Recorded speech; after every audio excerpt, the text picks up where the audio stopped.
ये पथ कितना कठिन रहा होगा ना। धन के साथ साथ मन की पीड़ा भी कितनी विकट रही होगी ना।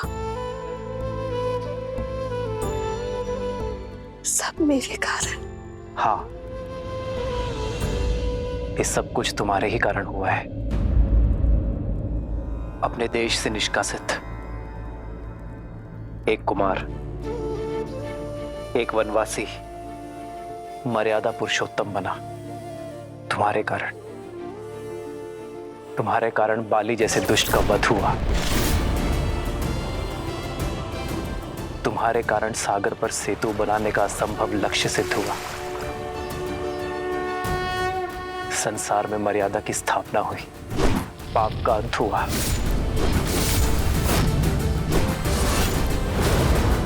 ये सब तुम्हारे ही कारण हुआ ना सीते। तुम्हें लगता है तुम इस यात्रा का लक्ष्य थी, पर मेरी दृष्टि में तुम इस यात्रा का आधार थी सीते। संसार ने देखा ये युद्ध राम ने जीता, परंतु ये राम जानता है कि ये युद्ध सीता ने लड़ा। ये राम से अधिक सीता की जीत है सीते। इसलिए संसार और राम की ओर से तुम्हारा कोटि कोटि आभार। इस बंदिनी की प्रशंसा करके आप उस दुख, उस कठिन पथ की यात्रा मेरे मन से नहीं भुला सकते आर्य। बस एक इच्छा है, लंका तक आपके पहुंचने की यात्रा यदि देखने का सौभाग्य मिल जाता तो ये सीता तर जाती, संसार का सबसे सुंदर तीर्थ कर जाती। यदि कभी अवसर मिले तो अपनी जीवन संगिनी को अपने जीवन के साथ कठिन मार्ग भी दिखाइएगा। सीता की इच्छा तो राम के लिए प्रकृति का आदेश है। जन्मभूमि जाने से पूर्व हम दोनों कर्म यात्रा का मार्ग एक साथ फिर से देखेंगे। सीता, इसमें इच्छा पूर्ति तुम्हारी है, किंतु स्वार्थ मेरा है। रघुकुल सदा अपने सहायकों का आभार मानता है। मुझे इस यात्रा में अपने सहायकों को धन्यवाद कहने का अवसर मिलेगा। चलो सीता, चले इस यात्रा पर। तब तक हनुमान हमारा संदेश लेकर अयोध्या पहुंच जाएगा।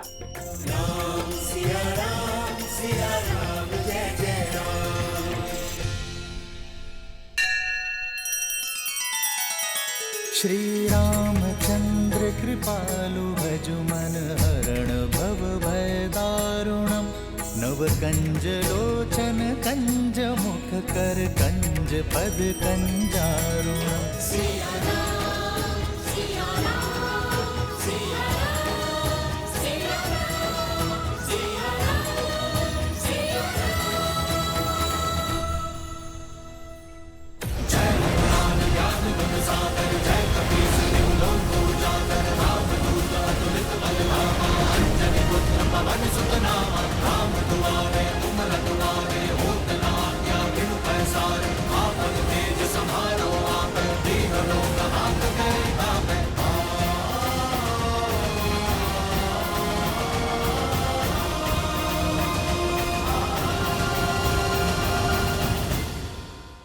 जय श्री राम। जय महावीर हनुमान, जय जय पवन पुत्र। हनुमान अवश्य ही भैया का संदेश लाए होंगे। भैया भरत को हनुमान का प्रणाम। हनुमान,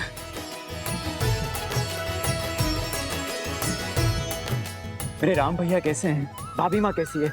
और मेरा लक्ष्मण, वो कैसा है? ठीक है ना? उसका घाव भरा ना? उनका घाव भी भरा और पाप से आहत धरा का भी।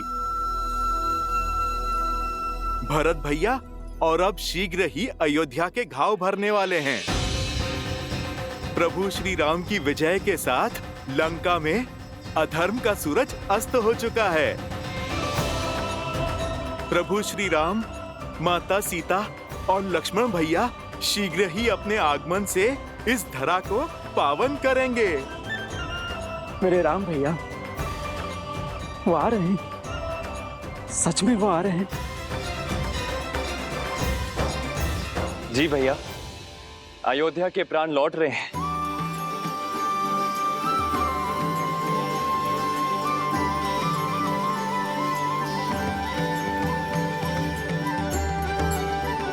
हनुमान, इस प्राणहीन निर्जीव शरीर में आपने पुनः प्राण फूके हैं।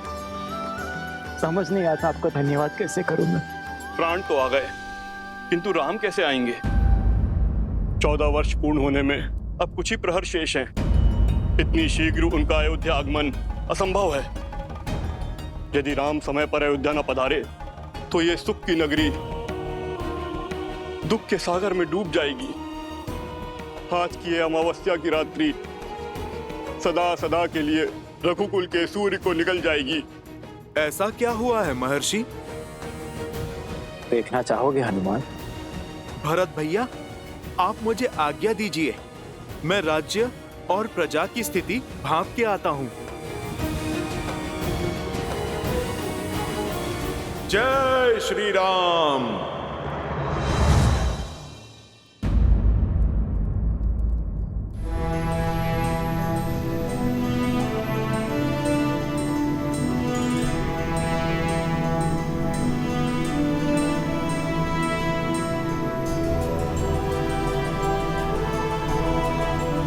वो देखो सीता,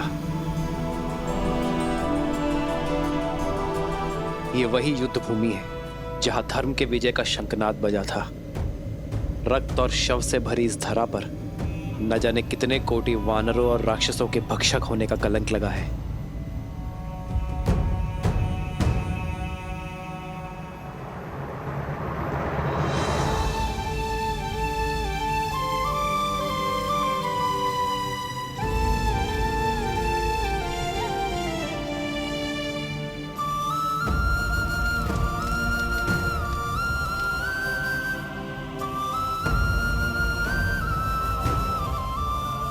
शांति से पूर्व भवंडर आता ही है आर्य। आज जिस स्थान ने युद्ध का कोप भोगा है, कल यही संतोष की फसल उगेगी। सीता, यहां असुरों के महाराज दशानन रावण का अंत हुआ था, जिन्हें साक्षात ब्रह्मदेव से अजय वर प्राप्त था, पर धर्म के प्रहार और अपने कर्मों के फल से वरदान भी उन्हें बचा नहीं सका।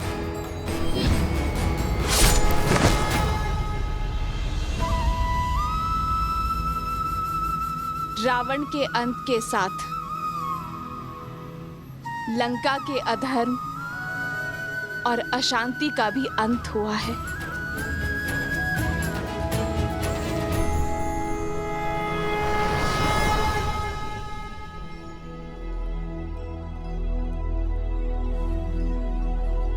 बाबा, ये खाना खा लो। बाबा उपवास में बैठे हैं। हाँ पुत्री, अब तो अपने श्री राम के दर्शन के पश्चात ही उपवास टूटेगा। जब तक भक्त अपने भगवान के दर्शन नहीं कर लेते, गले से खाना नहीं उतरेगा।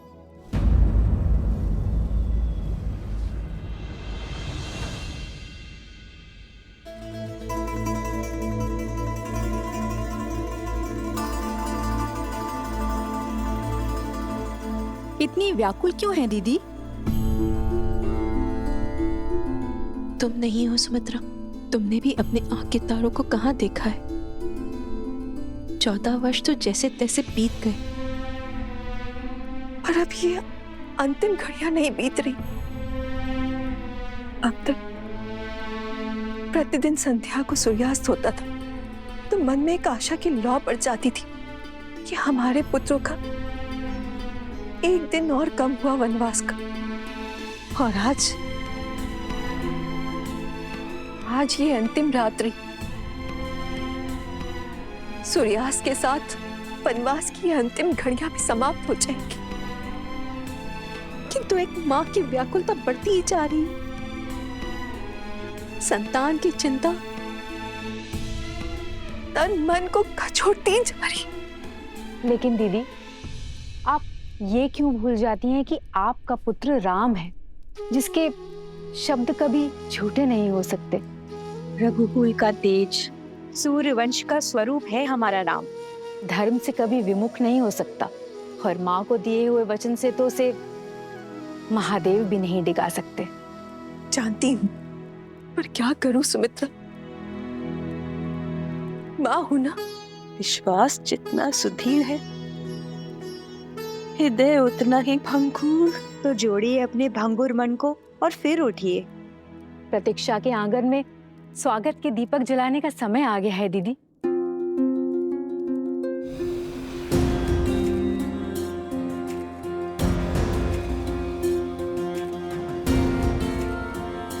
फल ले लो, मीठे स्वादिष्ट फल। प्रेम की हर पराकाष्ठा पार की है अयोध्या वासियों ने, किंतु विरह की आंधी आशा के दीप को नहीं जला सकती। मुझे प्रभु श्री राम के आगमन का उत्साह हर मन, हर जन में भरना होगा।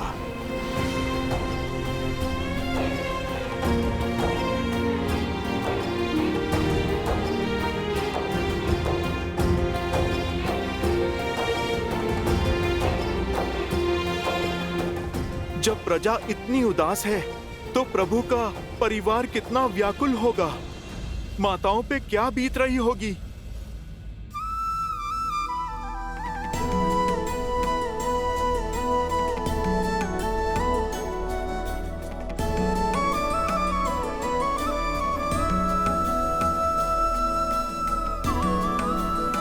अरे शीघ्र करो, मेरे राम के लिए राजभोग बनाना है। और सुनो, मेरे लक्ष्मण के लिए केले का शाक और पूरी बनी कि नहीं? मेरी सीता के लिए उसके मुख सा सुंदर चंद्रकला भी तो बनाना है। अगर आते ही भोजन मांगेंगे तो क्या कहूंगी मैं? शीघ्र करो। और हाँ, खीर में केसर डालना मत भूलना।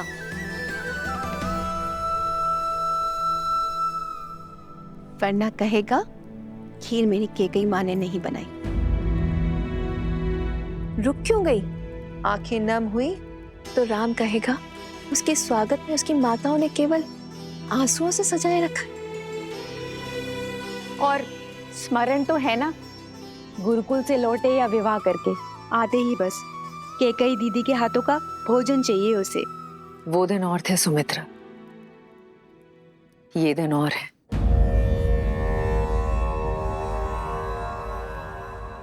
मेरे कारण मेरे राम लक्ष्मण सीता को कितनी पीड़ा सहनी पड़ी होगी ना। मेरे कारण मेरे राम और सीता ने कितना वियोग सहा होगा। प्रभु से इतनी ही प्रार्थना है कि आज मेरे राम को मेरे हाथों का भोजन भा जाए, बस। किंतु उनको भोजन परोसने से पूर्व हमें पितरों और पूर्वजों को भोग लगाना होगा। पितरों की पूजा उन्हें प्रसन्न करने के लिए अमावस्या शुभ दिन तो कोई हो ही नहीं सकता, और आज के दिन उनकी पुण्य आत्माएं धरती पर आती हैं, और आज की गई पूजा से हमें उनके आशीष का वरदान देती हैं। निश्चिंत रहिए दीदी,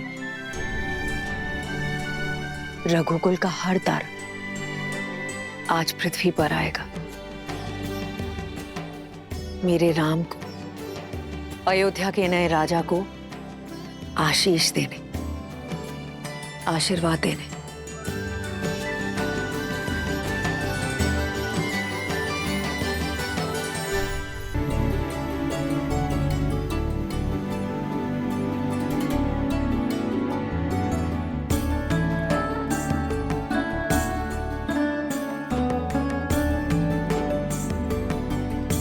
उर्मिला, तुम्हारी निद्रा और वियोग के टूटने का क्षण अब समीप है। 14 वर्ष तक मैं आपकी नींद लेती रहूंगी। ताकि आप 14 वर्ष तक बिना सोए अपना धर्म निभा सके। अब समय आ गया है दीदी कि आपकी सारी तपस्या, आपके कष्ट और आपके त्याग दूर हो। जब आप अपने नेत्र खोलेंगी तब आपके साथ आपका सारा संसार झूम उठेगा।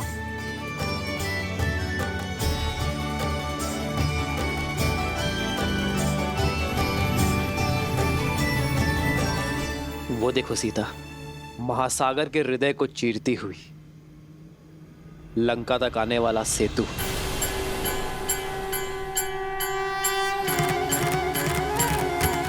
प्रतीक है मेरे हृदय को चीरती हुई हर वो पुकार का जो मैंने तुम्हें दी। वैसे तो इसे नल नील, हनुमान और मेरे वानर वीरों ने बनाया है, परंतु इसे बनाने के लिए जो इच्छा शक्ति और ऊर्जा मिली है वो तुमसे मिली है सीता। मेरे वानर वीरों ने दिन रात्रि एक करके श्रद्धा का ये सेतु निर्माण किया है। यहां लगा प्रत्येक पाषाण, प्रत्येक श्वेत की बूंद अपने अंदर आशा की किरण और विजय की आस लिए हुए थी। ये सेतु परिश्रम, परीक्षा और हमारी एकता का प्रतीक है।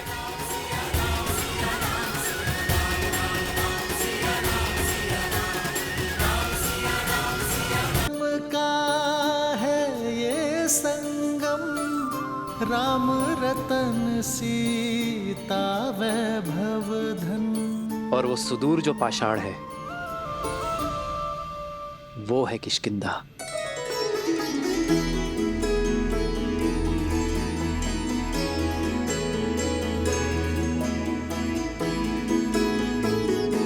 यहीं पर मेरे मित्र वानर राज सुग्रीव और बाली के बीच युद्ध हुआ था सीते। लक्ष्य की प्राप्ति का मार्ग सिद्ध हुआ था। एक नारी का सम्मान करने वाले के प्रति प्रतिहार यहीं से आरंभ हुआ था सीते।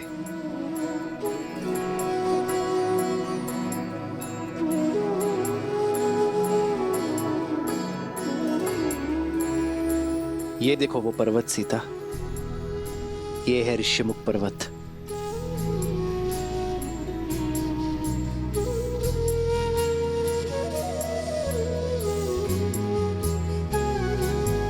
यहीं पर हनुमान, सुग्रीव और मेरे अन्य वानर वीरों के साथ प्रेम और भक्ति का बंधन जुड़ा था। इसी पावन भूमि पर विजय पथ का आरंभ हुआ था।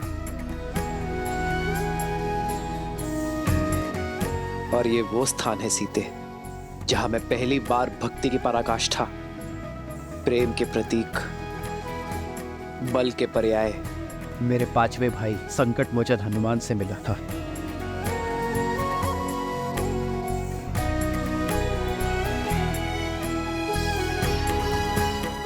ये सभी स्थान हमारी परीक्षा और हमारी प्रतीक्षा के प्रतिबिंब है सीते। हमारा हर आगे और पीछे बढ़ता पग, हर निराशा, हर संग्राम के चिन्ह है यहाँ। और आज मैं इन सभी से विदा लेकर अपने आधार, अपनी पत्नी, अपनी सीता के साथ मातृभूमि अयोध्या लौट रहा हूं।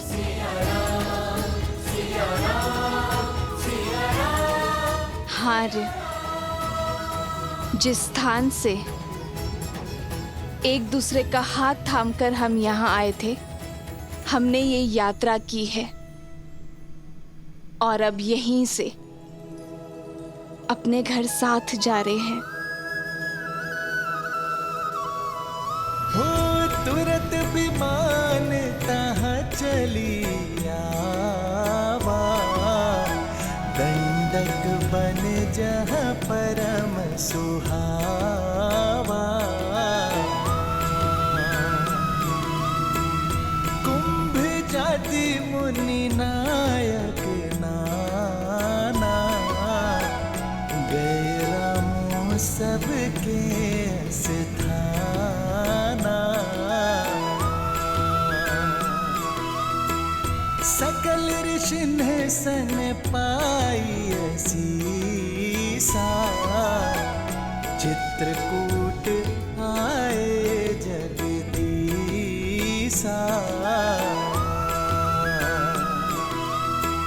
तह करि मुनि नह केर संतोषा, जला विमानु तह ते चो